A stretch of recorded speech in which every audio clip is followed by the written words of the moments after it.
पश्चिमा शक्तिहरूको एउटा चाहिँ दरबारभित्रको जुन केन्द्र थियो त्यसको चाहिँ पश्चिमाहरूको चाहिँ एउटा मूल्याङ्कन के रह्यो भने देखिन्छ भने कि नेपालको राजतन्त्र स्थिरताको एउटा के प्रतीक हो।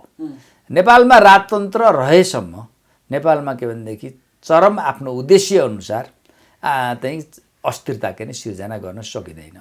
त्यो भएको हुनाले नेपालको राजतन्त्र अन्त्य भएपछि मात्रै के हुन्छ भने अस्थिरता चरम अस्थिरता सिर्जना गर्न सकिन्छ भन्ने एउटा। दोस्रो भनेको नेपालको राजतन्त्र कुनै न कुनै हिसाबले अन्य सबै चिजमा पश्चिमाहरूलाई साथ सहयोग दिए पनि चीनको मामलामा भन्दै राजतन्त्र के हतपति के भने चीनको विरुद्धमा उत्रिँदैन उभिँदैन। त्यसकारण के भने नेपालको भूमि प्रयोग गरेर चीनलाई के भनेदेखि प्रहार गर्ने जो पश्चिमी जुन रणनीति हो त्यो पश्चिमी रणनीतिको लागि बाधकको रूपमा के रह्यो राजतन्त्र रह्यो। त्यो भएको हुनाले राजतन्त्र समाप्त गरिनुपर्छ भन्ने चाहिँ यिनीहरूको गर्ने पश्चिमाहरूको डिजाइन थियो भन्ने कुरो अहिले पनि के भने त्यति बेला पनि चर्चामा रहेको अहिले पनि विभिन्न के भनेदेखि यो सम्बन्धीका विज्ञहरूले के बताउँछन्। 2058 साल जेठ 19 गते त्यो दरबार जुन हत्याकाण्ड भएको त्यो दरबार हत्याकाण्ड नै पश्चिमाहरूको के भनेदेखि गेम प्लानमा भारतीयहरूको के भने भारतीय के भने त्यहाँको के भनेदेखि खुफिया एजेन्सीहरू भए र नेपालको के भनेदेखि सुरक्षा निकायका केही मानिसहरूलाई प्रयोग गरेर गराइएको थियो भनेर के भनिन्छ। राजतन्त्र हिजो किन गयो कसको कारणले गयो यसको कुरा विश्लेषण नगरिकन त्यही राजतन्त्र पुनर्स्थापनाको कुरा को विषयमा एउटा निष्कर्ष पुग्नु के गलत हुन्छ। तर के हो भने जसरी के भनेदेखि 62-63 सालको जनआन्दोलन पछि राजतन्त्रलाई विस्थापित गर्ने कुराको हो। राजतन्त्रले पनि के भने यो सिस्टमभित्र स्थान पाउनुपर्छ संवैधानिक राजतन्त्र हुनुपर्छ त्यो स्थान पाउनुपर्छ भन्नेसम्मको भनेदेखि कुरा चाहिँ अहिले के उठिरहेको स्थिति हो। सत्तासीन पार्टी असफल हुनु अथवा ओली सरकार असफल हुनु भनेकै व्यवस्थै असफल हुनु भइसकेको भनेर निष्कर्ष चाहिँ निकाल्नु के हुँदैन। किनभने यो बहुदलीय व्यवस्थामा को स्थिति के हुन्छ भने एउटा पार्टी असफल भयो भने त्यसको के भनेदेखि विकल्प फेरि किन अर्को पार्टीले दिन्छ। नेपालको राजतन्त्र भनेको नेपालको एकीकरणको इतिहास बोकेको राजतन्त्र हो। त्यसको भने त्यसको अलिकति के भनेदेखि अलि बढी के भने नेपालको सन्दर्भमा अलिकति के बढी के भनेदेखि महत्त्व के भने छ। अहिले पनि के भने एउटा भनेदेखि एउटा प्रबल के जनमत छ के भने राजतन्त्र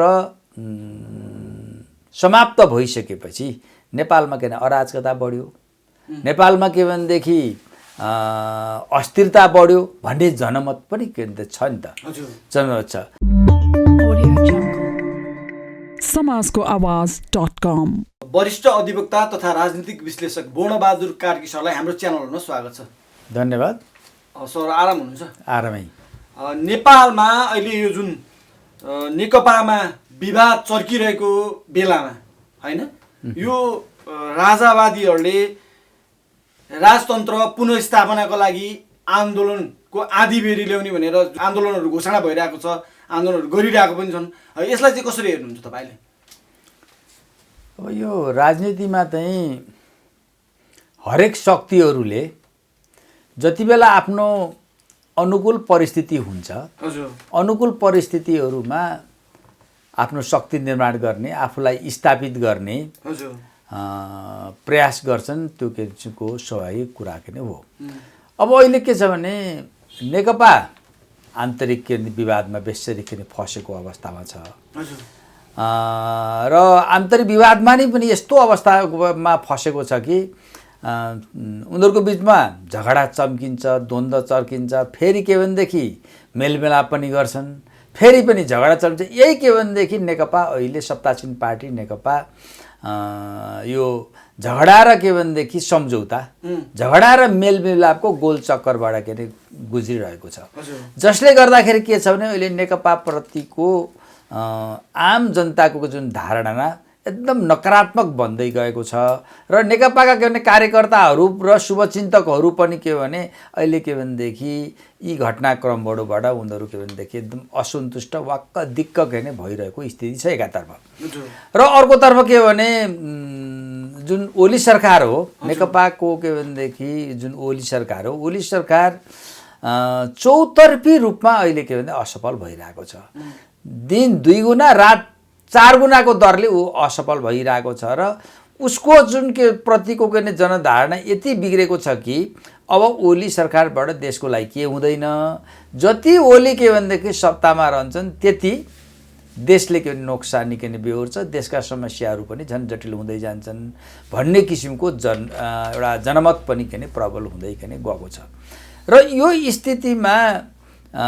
जस्तो के भने यो स्थितिको लाभ लिनुपर्ने पहिलो त कसले भने प्रमुख विपक्षी दल नेपाली कांग्रेसले हो नेपाली कांग्रेस त अहिले के भने करिब के भनेदेखि प्यारालाइजको बिरामीको रूपमा छ ऊ हलचल गर्न सक्ने अवस्थै छैन नभएको हुनाले यो अवस्थामा चाहिँ यो जुन जनताको असन्तुष्टि सरकारको असफलता सत्तासीन पार्टीको विवाद यो मौकामा चाहिँ यो राजतन्त्र पुनर्स्थापनाको के भनेदेखि जुन एजेन्डा हो त्यो एजेन्डालाई स्थापित गर्न सकिन्छ कि भन्ने के भने उद्देश्यको साथ अहिले के भने जुन राजतन्त्र पुनर्स्थापना गर्न चाहने व्यक्तिहरू शक्तिहरू समूहहरूको अहिले के भने क्रियाशील के भने बढेको छ फेरि राजनीति भनेकै यस्तो अवस्था हो कि जति बेला के भनेदेखि राजनीतिक वातावरण धमिलिन्छ नि धमिलो पानीमा माछा मार्ने भन्छ नि धमिलेको बेलैमा के हुन्छ भने सत्ताभन्दा बाहिर रहेका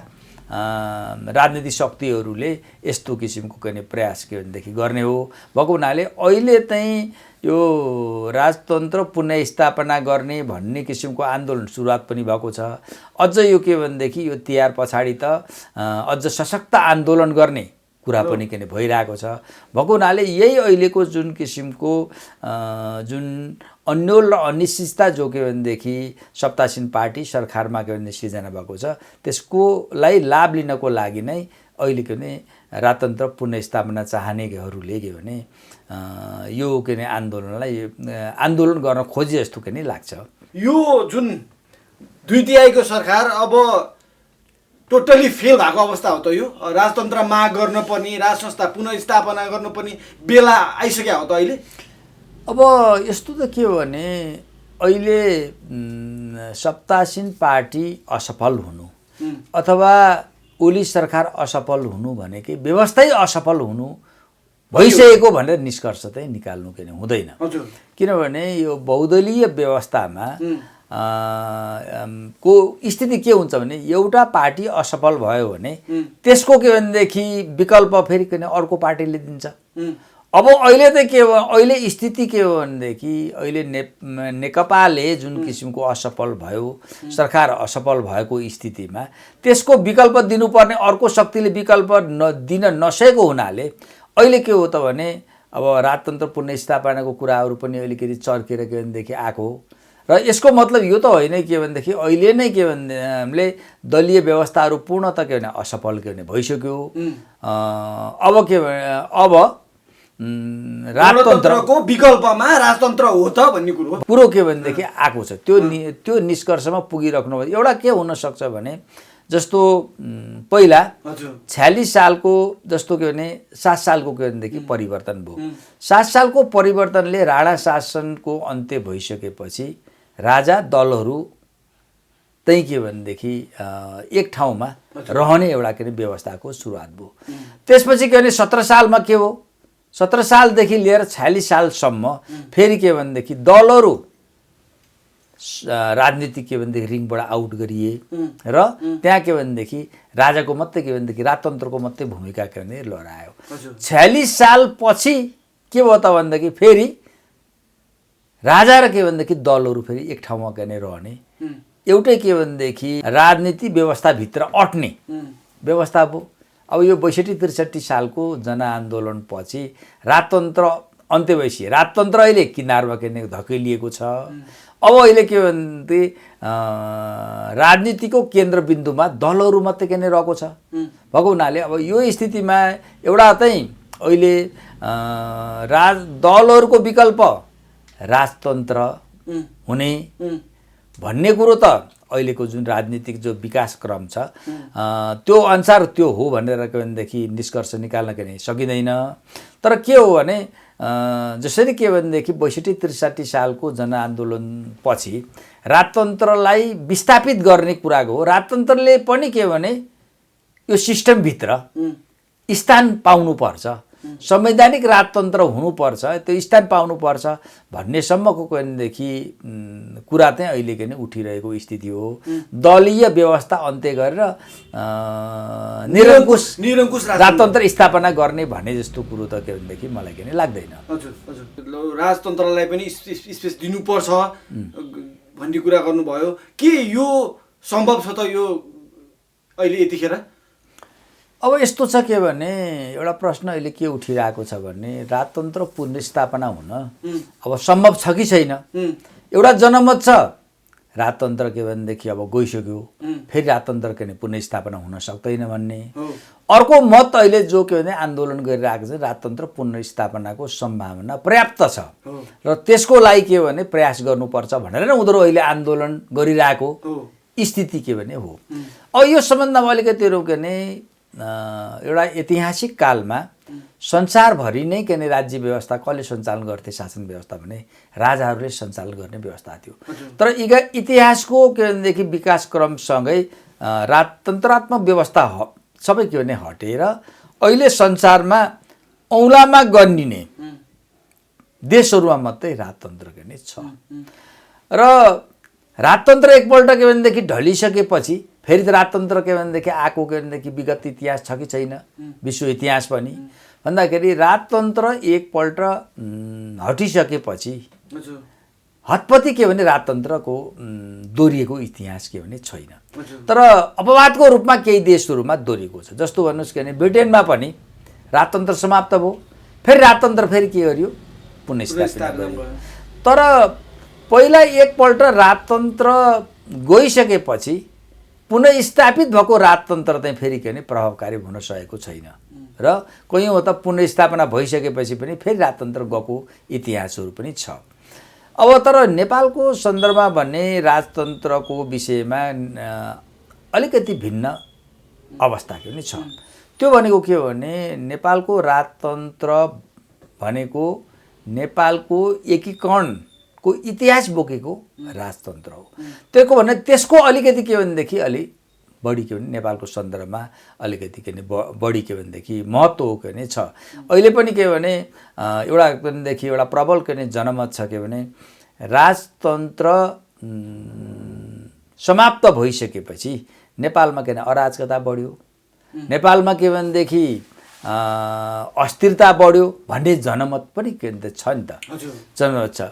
अब यो सम्बन्धमा अहिले जस्तो के भने राजतन्त्र पुनर्स्थापना हुने कि नहुने भन्दा पहिलो त राजतन्त्र पुनर्स्थापना गर्नको लागि आम जनताको के हुनु पर्यो भने अब दलहरूबाट मात्रै देश चल्न सक्दैन। अब राजतन्त्रलाई कुनै न कुनै रूपमा के राजतन्त्र राख्न सकिएन भने भएन भने नेपालमा राजनीतिक अस्थिरता हुन्छ, देश पनि सञ्चालन हुन सक्दैन भन्ने कुरो अधिकांश अथवा आम जनताले त्यो कुरा महसुस के नै गरिदिनु के नै पर्यो हैन र आम जनताले त्यो कुराको माग गर्नु पर्यो। अब अहिले तपाईलाई के नै राजतन्त्रको पुनर्स्थापना हुनुपर्छ भनेर आम जनताले माग गर्नु पर्यो भने जनता सडकमा आउनु पर्यो। अहिले के भने आम जनताको त्यो मनस्थिति बनिसकेको छैन। अहिले के छ भने चाहिँ अहिले जुन सत्तासीन पार्टी नेकपा पनि असफल भयो, यसको के नि सरकार पनि असफल भयो, कांग्रेसले पनि के प्रमुख विपक्षीको के भूमिका निभाउन सकेन, फेरि पनि के सत्ता आयो भने यसले केही गर्न सक्दैन भन्ने किसिमको के छ। तर के दलहरू विस्थापित गरेर राजतन्त्र के ल्याउनु पर्छ भन्ने जनमत अहिले के भने बनिसकेको स्थिति छैन। अब तपाईँ अहिले नै देख्नुहोस् यो अहिले राजतन्त्र पुनर्स्थापना हुनुपर्छ भन्ने आन्दोलनमा विशेष त के भनेदेखि तीन थरीका मान्छेहरू यसमा के संलग्न भएको देखिन्छ।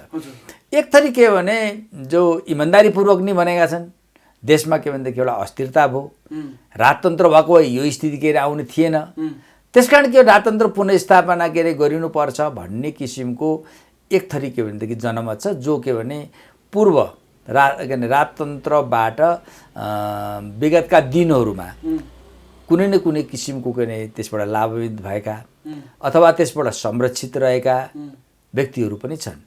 अर्को चाहिँ के भने मान्छे स्वतन्त्र व्यक्तिहरू पनि छन्, राजतन्त्रबाट कुनै के लाभ हानि अथवा राजतन्त्रबाट कुनै के लाभ नलिएका भए पनि के भने एउटा जनमत अब यो पार्टीहरूले सकेन राजतन्त्र ल्याए त बरु केही हुन्थ्यो भन्ने पनि छ भने तेस्रो पक्ष त के देखिन्छ भने जो चाहिँ के भने आज यो आन्दोलनलाई आफ्नो उद्देश्य अनुकूल परिचालन गर्न कोसिस गरिरहेको छ। तिनीहरू त विशेष गरेर के अरे बाह्य शक्तिद्वारा निर्देशित प्रभावित देखिन्छन्। उनीहरू राजतन्त्र पुनर्स्थापना गर्ने भन्दा पनि यहाँ के हो त भनेदेखि द्वन्द्व सिर्जना गरेर अनिश्चितता सृजना गरेर चाहिँ आफ्नो के भनेदेखि नेपालको राजनीतिमा आफ्नो प्रभाव के अरे विस्तार गर्ने को उद्देश्यको लागि केही व्यक्तिहरूलाई यहाँ के भने प्रयोग गरिरहेको यो तीनटा किसिमको प्रवृत्तिहरू के भनेदेखि अहिले यो उसमा के भने देखिन्छ। अब कोही कोहीले अब अहिले के पनि भन्न थालेको भने जो आज राजतन्त्र अब आज आयो भोलि आयो राजतन्त्र पुनर्स्थापना अहिले आइसक्यो भन्ने छ। तर त्यो भन्नुको पछाडि उनीहरूसँग चाहिँ एउटा तर्क उनीहरूले के गर्ने गरेका छन् भने अब भारतले पनि नेपालमा राजतन्त्र पुनर्स्थापनाको पक्षमा भारत पनि आइसक्यो।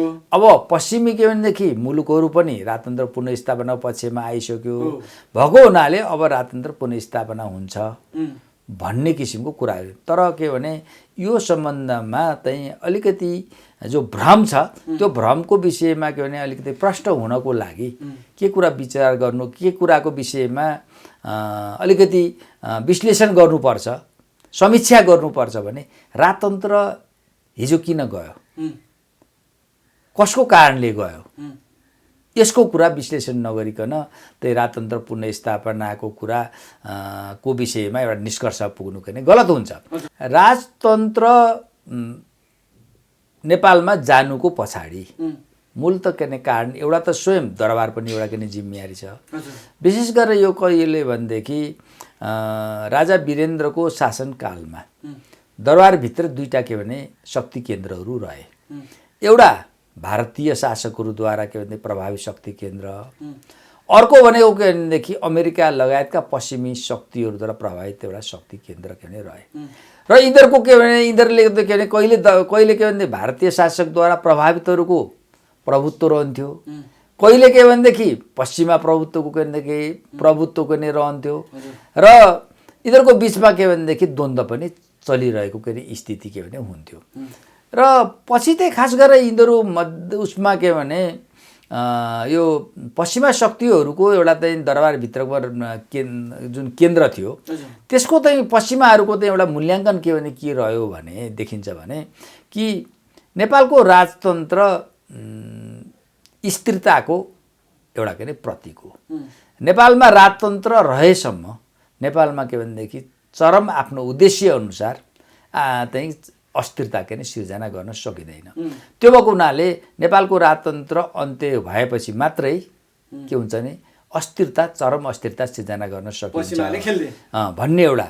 दोस्रो भनेको नेपालको राजतन्त्र कुनै न कुनै हिसाबले अन्य सबै चिजमा पश्चिमाहरूलाई साथ सहयोग दिए पनि चीनको मामला भन्दै राजतन्त्र के हतपति के भने चीनको विरुद्ध उत्रिँदैन उभिँदैन। त्यसकारण के भने नेपालको भूमि प्रयोग गरेर चीनलाई के भनेदेखि प्रहार गर्ने जो पश्चिमी जुन रणनीति हो त्यो पश्चिमी रणनीतिको लागि बाधकको रूपमा के रह्यो राजतन्त्र रह्यो। त्यो भएको हुनाले राजतन्त्र समाप्त गरिनुपर्छ भन्ने चाहिँ यिनीहरूको गर्ने पश्चिमाहरूको डिजाइन थियो भन्ने कुरो अहिले पनि के भने त्यति बेला पनि चर्चामा रहेको अहिले पनि विभिन्न के भनेदेखि यो सम्बन्धीका विज्ञहरूले के भने बताउँछन्। घटनाक्रमलाई के भने हेर्दाखेरि त्यो के भनेदेखि त्यो निष्कर्षलाई गलत हो भन्न सक्ने अवस्था पनि छैन। त्यो भएको हुनाले जुन 2058 जेठ 19 गते त्यो दरबार जुन हत्याकाण्ड भएको त्यो दरबार हत्याकाण्ड नै पश्चिमाहरूको के भनेदेखि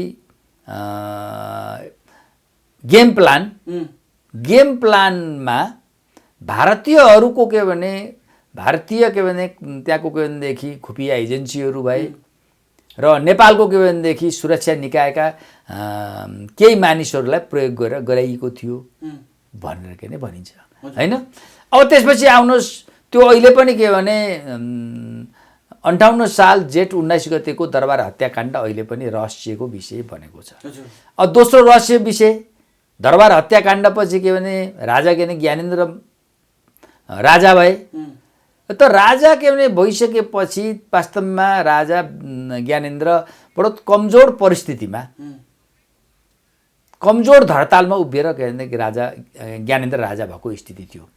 र त्यति बेला राजाले के भने निरङ्कुश सत्ता सञ्चालन गर्ने त कुनै सम्भावनै थिएन नि त। तर के भने पश्चिमाहरूले जसरी के भने राजतन्त्र के भनेदेखि समाप्त गर्ने जे उद्देश्यको लागि राजतन्त्र समाप्त गरे, अब ज्ञानेन्द्रलाई राजा के भनेदेखि रूपमा राजालाई पुनः राजतन्त्रलाई फेरि के भनेदेखि पुनर्स्थापना गर्ने भन्ने उद्देश्य त उनीहरूको पक्कै थिएन। त्यो भएपछि के हो भने ज्ञानेन्द्रलाई सम्पूर्ण सत्ता लिनको लागि उकास्नेहरू पनि को त्यो पश्चिमैहरू थिए भनिन्छ। एकातिर के भने ज्ञानेन्द्रलाई सम्पूर्ण सत्ता लिनको लागि उकास्ने र अर्कोतिर के भनेदेखि राजतन्त्र विरोधी के भनेदेखि आन्दोलन गर्ने त्यो पनि के भने फेरि उनीहरूले नै के भनेदेखि परिचालन गरेका थिए भनेर भनिन्छ। अब यो के हो भने ज्ञानेन्द्रको के भनेदेखि सम्पूर्ण सत्ता लिएको घटना पनि एउटा रहस्यको विषय अहिले पनि छ। कसरी लिए त उनले, कसरी हिम्मत गरे, कसको बलमा गरे भन्ने छ नि त हैन। तेस्रो भनेको जहाँ चर्चै परिचय केही थिएन 62-63 सालको जनआन्दोलनपछि दलहरूले राजतन्त्र के भनेदेखि अन्त्य भएको घोषणा पनि गरे। यी तीनटा घटनाहरू के भन्ने दरबार हत्याकाण्ड, ज्ञानेन्द्रले सम्पूर्ण शक्ति आफ्नो हातमा लिने घटना अनि 62-63 सालको जनआन्दोलनपछि राजतन्त्र समाप्ति गर्ने समाप्त गर्ने दलहरूको घोषणा र यी के भनेदेखि यो चाहिँ के भने नेपालको के भने यो के भनेदेखि यो कालखण्डको नेपाली राजनीतिमा यी निकै रहस्यमय घटना हुन् र यी घटनाहरूले नेपालको राजनीतिलाई के भनेदेखि एउटा के भने नयाँ मोड के भनेदेखि दिएको के भनेदेखि अवस्था के भने छ। राजतन्त्र चाहिँ जुन विदेशी शक्तिहरूले खास गरेर त पश्चिमा शक्तिहरूले भारतीयहरूको सहयोगमा जुन राजतन्त्र समाप्त गर्न खोजे, अब त्यही भारतीय शक्ति अब अहिले भारत भनेको त के हो, राजतन्त्र समाप्त गर्ने एउटा कुरा त प्रष्ट भएको छ। राजतन्त्र समाप्त गर्ने ग्रान्ड डिजाइन भन्छ नि, त्यो भनेको त अमेरिका लगायतका पश्चिमी शक्तिहरूको थियो भने आज भारत कहाँ छ त? किन भारतले राजतन्त्र पुनर्स्थापना गर्छ गर्दैन भन्ने कुरा त हेर्नको लागि के गर्नु पर्यो? भारत आज के छ त भन्दा आज तपाईँ हेर्नुहुन्छ भारत अमेरिकी लगायतका पश्चिमी शक्तिहरूको अहिले के भनेदेखि नियन्त्रणमा छ। अस्ति के नै भर्खरै देख्नुभयो अमेरिकन के भनेदेखि विदेश मन्त्री पेम्पियो आए, रक्षा मन्त्री आएपछि भारतसँग के भनेदेखि भेका सम्मेलन गरेपछि त अब अहिले त के भनेदेखि भारतमै चलखेल सुरु भइसक्यो। अमेरिकनहरूको के भनेदेखि नियन्त्रणमा छ अहिले भारत भने। अब भारतले चाहिँ नेपालमा के भनेदेखि चाहँदैमा होइन उसले के भनेदेखि यो राजतन्त्र पुनर्स्थापना गर्देला भन्ने कुरा चाहिँ यो मलाई भ्रम जस्तो मात्रै लाग्छ। तर केसम्म हुनसक्छ भने कि उनीहरूले अहिले राजाको इस्युलाई पनि के चर्काएर अनि दलहरू पनि के भने भित्रको झगडा छँदैछ, यी सबै चौतर्फी नेपालको राजनीतिक शक्तिहरूलाई चौतर्फी द्वन्द्वमा फसाइदिएर झगडामा फैसिएर यहाँ अस्थिरता सिर्जना गर्ने उद्देश्य के नै हुनसक्छ। राजतन्त्रै के नै पुनर्स्थापना गर्नको लागि भारतीयहरू पनि भित्री मनदेखि त्यो चाहन्छन् भन्ने कुरा चाहिँ मलाई त के भने त्यस्तो किसिमको विश्वास लाग्दैन। फेरि अर्को कुरा के हो भने नेपालको राजनीति हिजो के थियो भने नेपालको राजनीतिमा भारत सबभन्दा बढी प्रभावी थियो, ऊ सबभन्दा माइक्रो म्यानेजमेन्ट नै गर्थ्यो। त्यसपछि पश्चिमाहरू पनि के थियो भने उनीहरू पनि नेपालको राजनीतिमा प्रभावी थियो र चीनको उपस्थिति भनेको त्यति प्रभावकारी रूपमा रहेको थिएन। तर अहिले चाहिँ नेपालको राजनीतिमा तीनटा शक्तिको के भनेदेखि समान्तर शक्तिशाली प्रभावशाली उपस्थिति देखिन्छ, भारत, चीन र के भनेदेखि अमेरिका लगायतका पश्चिमी मुलुकहरू र जहाँसम्म नेपालको परिवर्तनको कुरा छ, राजतन्त्र पुनर्स्थापनाको कुरा भन्नुहोस् कि यहाँ राजनीतिक परिवर्तनको कुरा भन्नुहोस् कि त भारत र चीनको बिचमा के भनेदेखि राजतन्त्र पुनर्स्थापनाको लागि अथवा नेपालको नयाँ राजनीतिक व्यवस्थाको लागि केहीको लागि दुईटाको बिचमा सहमति भयो भने त्यो एजेन्डा स्थापित हुन सक्छ। होइन भने न के भने भारतले मात्रै चाहेर कुनै एजेन्डा नेपालमा स्थापित हुन सक्छ, जो महत्त्वपूर्ण एजेन्डा हुन्छ नि, न त के अरे चीनले मात्रै चाहेर के नै हुन्छ। अब पश्चिम अहिले स्थिति यस्तो छ, पश्चिमी मुलुक र भारत एक ठाउँमा मिल्यो भने त नेपालमा उनीहरूले चाहेको एजेन्डा स्थापित गर्न सक्छन् भन्दा त्यो पनि सम्भव देखिँदैन, किनभने त्यहाँ चीनको ग्रिन सिग्नल बिना त्यो एजेन्डा स्थापित हुन सक्ने अवस्था छैन। त्यसकारण अब अहिले जो नेपाल नीति चाहिँ भारतीयहरूले अमेरिकन लगायतका पश्चिमी देशहरूको योजनाहरूलाई अथवा के भने उनीहरूको के भने डिजाइनलाई जुन के भने भारतीयहरू के भने कार्यान्वयन गर्न भनेर नेपालमा के भने आएका छन्, त्यो स्थितिलाई हेर्दाखेरि त उनीहरूको के भनेदेखि चाहना जे चाहे त्यही अनुसारको हुन सक्ने स्थिति नदेखिएको हुनाले अहिले जसरी यो चलखेल भइरहेको स्थिति छ नि, त्यसले हेर्दाखेरि के भने यसले द्वन्द्व सिर्जना गर्ने, झगडा गर्ने, अस्थिरता सिर्जना गर्न सक्ला, तर के भने राजतन्त्रै अहिले के भने पुनर्स्थापना होला जस्तो के भने मलाई के भने लाग्दैन, जबसम्म के भने यो कुरामा चीन के भने पोजिटिभ के भने हुँदैन। हजुर, एउटा कुरा मलाई सधैँ खड्किरहेको कुरा क्या, जिज्ञासाको कुरा, जस्तो नेपालमा राणाले राज्य गरे, राणाले शासन गरे, राजाले गरे, होइन, पञ्चायत भयो, गणतन्त्र प्रजातन्त्र हुँदै हुँदै अहिले जुन आइरहेको छ, जस्तो के छ भनेदेखि संसारमा गणतन्त्रले उयो गरेको ठाउँमा पनि विकास भएको स्थिति छ, होइन, राजाले चलाएको शासनमा पनि संसारमा विकसित नै छ, होइन।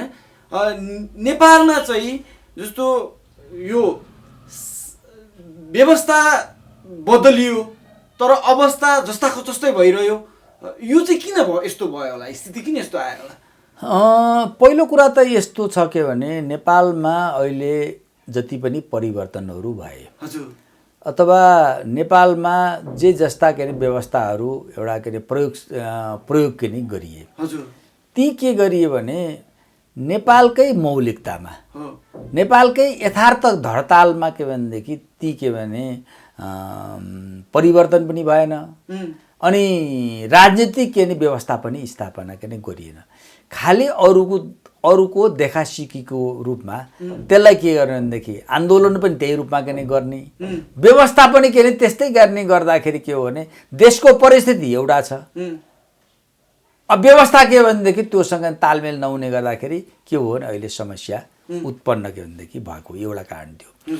दोस्रो कुरा के हो भने कहिलेकाहीँ व्यवस्था अलिकमा धेरै त्रुटि हुँदाहुँदै पनि यदि राजनैतिक नेतृत्व के भनेदेखि क्षमतावान छ, दूरदर्शी छ भने के हुन्छ भने त्यस्तोमा त्रुटिपूर्ण व्यवस्थामा भित्र पनि के भने सकारात्मक परिणाम असल नेतृत्वले निकाल्न सक्छ। अब नेपालमा के हो, नेतृत्व पनि के भने यति कमजोर भयो कि उसको के भने दीर्घकालीन सोच पनि भएन, दीर्घकालीन दृष्टिकोण पनि भएन, र ऊ के हो भने त्यो स्थितिले गर्दाखेरि के हो भने नेपाल के भनेदेखि आन्दोलन हुन्छ, आन्दोलनले एउटा परिवर्तन लिन्छ, त्यो परिवर्तनको के भने संस्थागत नहुँदै त्यो के भने सङ्कटमा परिहाल्छ। अनि त्यसपछि के भने एउटा के भने पार्टीको सरकार बन्छ, त्यो पार्टीको के भने सरकार के भने असफल भयो भने अब अर्को पार्टीले त सफल हुनुपर्ने नि, त्यो पनि सफल के भने हुँदैन। जस्तो त भन्नुहोस् 46 सालको परिवर्तनपछि 30 वर्ष त पञ्चायतले शासन गर्यो, दरबारको प्रत्यक्ष शासन रह्यो। 46 सालपछि के भनेदेखि बहुदलीय व्यवस्था आयो, आउँदाखेरि काङ्ग्रेसले लामो समयसम्म शासन सत्तामा बस्यो नि त, तर काङ्ग्रेस पुरै असफल हो। काङ्ग्रेस असफल भइसकेपछि त्यसको के भनेदेखि विकल्प दिनुपर्छ कसले, अहिले शक्तिको हिसाबले गर्ने अहिलेको नेपाल कम्युनिस्ट आन्दोलनले, कम्युनिस्ट पार्टीहरूले, तर अहिले के भने जनताले त 2/3 त देखे हो नि त, तर 2/3 दिए पनि त्यसलाई के भने बाँदरको हातमा नरिवल जस्तो भएको छ, यसले पनि केही प्रयोग गर्न सक्यो त। त्यो भएको हुनाले के हो भने यो चाहिँ अरू कुरा के भने राजनीतिक नेतृत्वमा जो कि पुगेका जो व्यक्ति हुन् ती व्यक्तिहरू सक्षम दूरदर्शी नभएर पनि देशको यस्तो किसिमको के अप्ठ्यारो स्थिति उत्पन्न भएको हो जस्तो लाग्छ मलाई। हस्, समय र संवादको लागि हजुरलाई धेरै धेरै धन्यवाद। धन्यवाद। समाजको आवाज.com